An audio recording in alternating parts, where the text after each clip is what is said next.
So guys, if you don't mind, try to sit down because we really have to be on time. Yes. So thank you very much. I want to ask a very courageous person to tell everybody else, like in 10 seconds or 5, why did we do what we did? Yes. No, I guess just to practice, to work in a team, to collaborate, to talk. To collaborate and talk. Anything else? Yes. I would say see the different perspectives from the ecosystem. Different perspective of the ecosystem. Anybody else? Yes. Put yourself in front of questions you might ask or you might want to ask. Put yourself. Yes. So just to be clear, all of you are correct, but there is something bigger than that. When all of you are listening to me, this is not an ecosystem. You just experience an ecosystem for half an hour. It doesn't matter who is sitting with what. It doesn't matter if this is real or this is fake. That's an ecosystem. But you know what is not an ecosystem? If I would just say that even though you two do not want to talk to each other, you should connect. And if you guys only want to do something, I did not even ask if you want to speak in Polish or in English. It was your choice to pair yourself with whomever you want. You choose the language that was the easiest for you. You did the topic that you wanted to have. And the best part that you talk for half an hour. I like your feedback. I want you to come here and talk about it. But understand, that is the ecosystem. It's not the theory that I showed you. It's the practice that you just saw. Somebody comes over, 500 startups, just say that I am no longer a venture capital, I'm not an accelerator, I'm 500 startups. I do things differently and I make money out of that. Nobody can tell them to get out of the ecosystem because this is not financial sector. This is not health tech. We cannot say that, oh, because in medical sector everything is regulated. If you cannot follow the regulation, you cannot work with me. In the startup ecosystem, as long as you add value, people talk to you. And the moment that people talk to you, you exist. If you're having an ecosystem here, it's just because you guys come here every week. But if you have this place where we lock it down, we don't exist. A part of an ecosystem is an entity, is a person who interacts with others. We have people that they say that they are a part of the startup ecosystem for 20 years. But that meant that for 2 years they were a part of the ecosystem, and then they get rich, and for 18 years right now they're in Bahamas, they're just just enjoying their life, and they come back here in the 21st year as they have 20 years of experience. Yes, but not as a part of the ecosystem. That is why they still think that TFON, I don't know, is the main source of having the startup news in Poland. Like, you have to keep yourself up to date. What was happening 20 years ago was 20 years ago. A person who is a part of the ecosystem knows who is the right person to talk when it comes to new corporations, what they need, what are the new startups that they're coming. That is why we had those talks here. The reason you had those questions is also literally just a game, just a way that you would be able to entertain your creativity. You could just ask your own questions. But the reality is that, for example, if you want to talk to startup, if the pitch is about a problem, you as a corporation, you don't have to come, 90% of corporations, when you sit with them and say, what do you do? But the moment that you know as a corporation that you have to talk to startups like which problem you're going to solve, you know each other's language better. The moment that you are trying to go and, for example, like you want to talk to a VC, you want to talk to a VC and you see that the sector, I was like, I do marketplaces and you do health tech. And I was like, I'm sorry, the wrong VC, I'm gonna go to the next person. But the moment that you meet everybody, I said that I need 50,000, I need 50,000, then I was like, okay, so you don't know how to talk to me. So these are some bases so that you would be able to have a better understanding. Also the talent. You just have to make sure that a person who is somehow thinking between Fortune 500 companies, consulting companies, and a startup that have to choose one of them, might not be a fit for your startup. You have to also learn that this vulnerability that you have in your idea, they have to share that. They have to understand that unlike a big corporation, when they come to your company, sometimes they have no idea what's going to happen in a week or in a month. Give them a bit of a stability with the structure that you have with your legal team, but they have to understand that they should not expect the same experience of a Fortune 500 inside the startup. So ask the right question. When it comes to also the corporations, you go to a corporation, you say that, you know what, did that many times in insurance companies and financial companies. Give me all of your insurance data, I will fix it, I will make it better, and I will give it back to you. And I was like, but what is the guarantee? It's like, what happens if your startup fails? And I was like, then I'm gonna give your money back. And I was like, yeah, but that's my reputation. Because startups don't understand the first question have to be about objectives of that company and the risk that they can afford. Some corporations, they have a sandbox. They have a place you can go there, make mistakes and work with them, and some don't. Right question, again, can help you just to open up that door. Another thing that, again, we were talking with some people from the media while you were just doing your own workshop, is the reality that do the best that you can, but the moment that you don't know how to talk to media, the moment that you do not talk to media, the moment that you think media is not a part of your ecosystem, then the only people that they know your success, the only people that they know that you're on day one, it's already too late. I would do a small exercise to see if what I did is really happened. How many of you guys remember then, just please don't say the name, just raise your hand. The name of the startup that I mentioned that they became unicorn. 1, 2, 3, 4, 5. So it's like 10% at best. That is also an issue. These guys could be way louder at what they did, so they didn't even need my slide. I also only kept it for a few months, for a few minutes. You also didn't see that. Again, that's an issue. You make $1 billion, but people don't know you, right? How many of you guys know Allegro?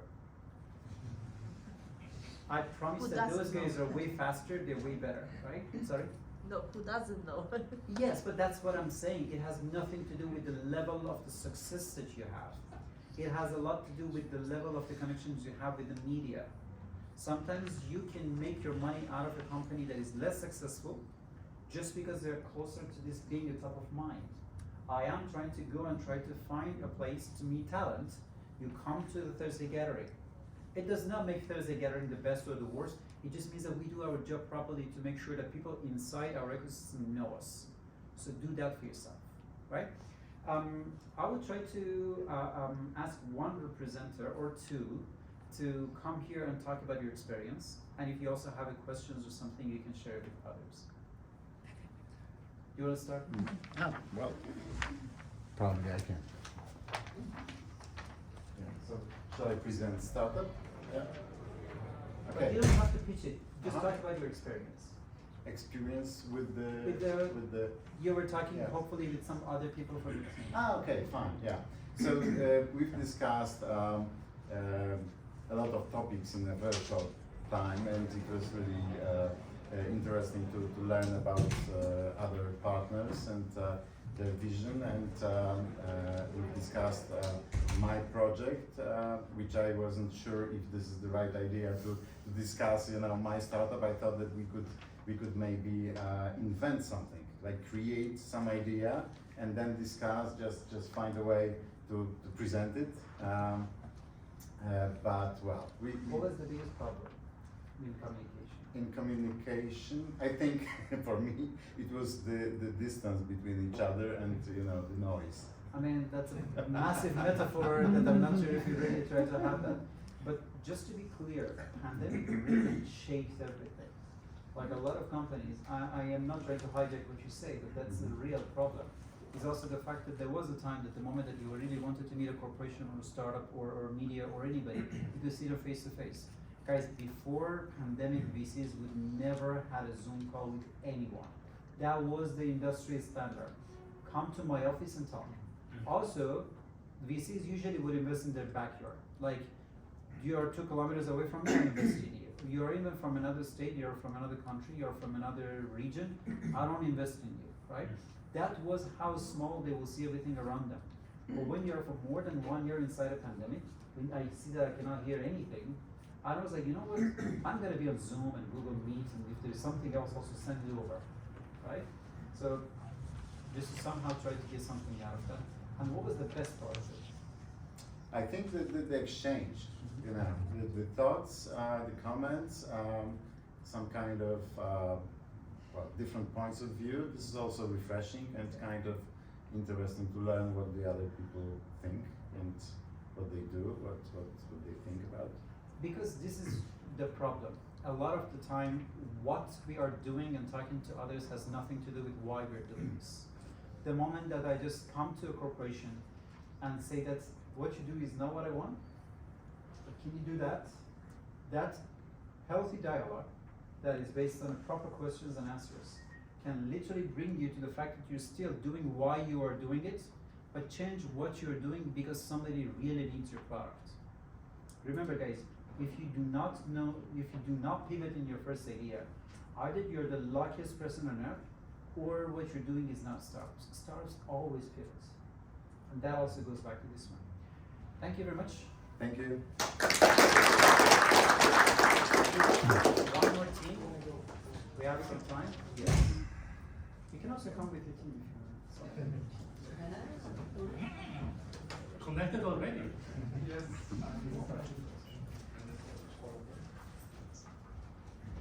Okay, so our team did a lot of talking. There's a lot of us, a lot of talking.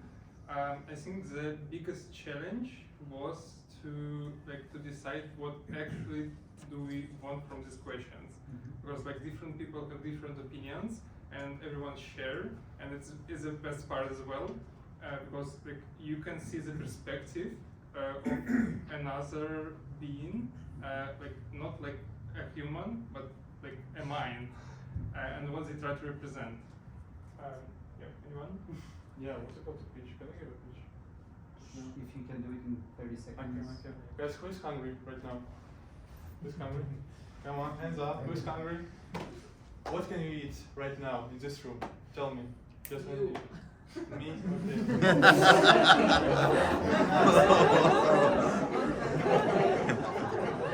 Okay. Could you eat a sandwich here? Sandwich or sausage?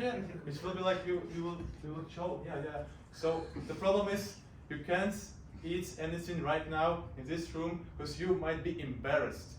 I would be embarrassed. But what can happen actually? How can I solve this idea? Do you know what is mousse? Mousse, yeah? Do you know that you can eat it silently? It's the best thing that you can actually during the lecture, as I'm a student, during the class, or in a tram, because it's easy and you can carry it. But what's the problem? Who would eat mousse right now? Who could? But what is mousse for you? Associations. What is association? Childhood. Childhood. Yeah. Do you want to be a child? You want to look like a child right now? No?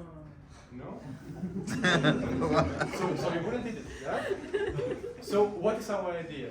To provide a product, mousse, but with the idea not about childhood, but about adults. So when you eat it, you feel charismatic, you feel proud of yourself. not embarrassed. Don't feel ashamed, yeah, of eating. Exactly. You're not just ashamed. You're proud of it. Not ashamed. You're proud. You're proud of yourself. You're like drinking a Red Bull. The same thing, but about fruit and yana. About fruit and yana, about mousse, about this thing. That's it. How do you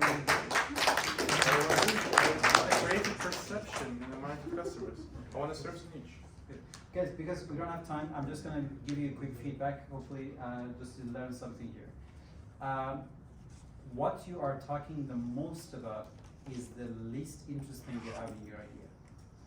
If you are talking for 60% of your pitch about the problem, because you definitely know the problem, but you don't have a solution. If you are having a very specific solution, but there is no problem, you do the same thing. If you do have a solution, and you do have the problem, but you don't know exactly how you're going to finance it, always learn how to make your pitch in a proper proportion. You talk for 80% about the problem. We all agreed about the problem. You talk for 10% about the solution, but the real part that was the product didn't exist. How do you understand that? That the product doesn't exist. So if you want to give the perception to other people, the first thing that you have to do is to make sure that's it. Second, there is a concept that is not very popular in this part of the world that is called a sabuku pitch. Say again? Sabuku. Sabuku? It's Sabuku. exactly. Japanese? Yes. So what it means is that you tell people how they can kill your startup. All I have to do to kill your startup is just to get one of your products, and then I have to make it cheaper and faster, and then there is nothing else. So also, if you would like to do something, you have to know how to secure it. If somebody would like to kill Google, first they have to have a bigger search engine. Well, all of a sudden, people start talking to ChatGPT other than try to Google the same thing. Could not even be there, but now it is. Can I say something? The problem is that Google is already exists in the market, in the mind of customer. That's a problem. My product doesn't exist yet, but it's a totally new idea. That is true, but 2 minutes after it comes out of your mind and goes back to production, the product might not be there. However, again, that's what I mentioned. This is just the beginning of a very long conversation. But the moment that you say that my uncle is the biggest distributor of Żabka, then again you fix your problem.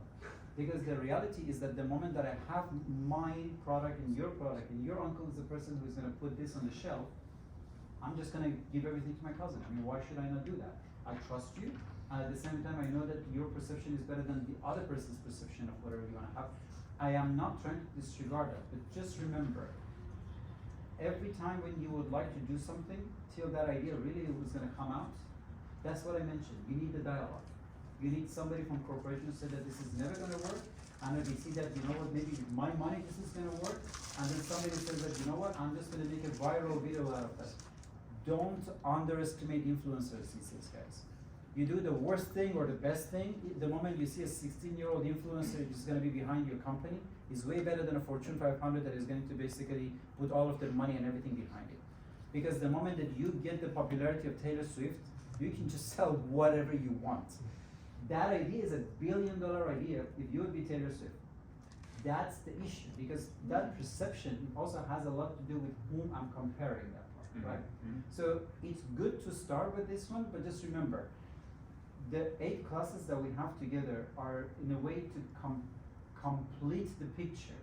So right now you know that there are elements that you need to communicate with them. Now you understand that at least to a good extent you have to talk to each other. On the next 6 classes that we have, we're going to talk about marketing it, we're going to talk about how to sell it, we're going to talk about how to make money for it, and we're also going to talk about the fact that, okay, so moose might be a problem in Poland, but I don't know, people in Nordic countries, they already are doing this, right? So international expansion gives you whole different problems that we have to solve. Yeah, that's why I actually shared the idea. It's just an idea. It's not Guys, a please idea. don't copy paste this idea, and otherwise. Anyway, guys, thank you very much for coming. Thank you. So, as long as you guys have the QR code that I think I put here for the 50th time, you would be able to get the video, you would be able to get the presentation, and please follow the Venture Cafe news so that you will be able to also see the next class. But as long as you are in the Google Classroom, the time of the class is already going to be in your Google Calendar, right? And with that, I would like to say thank you and see you next time. Thank you.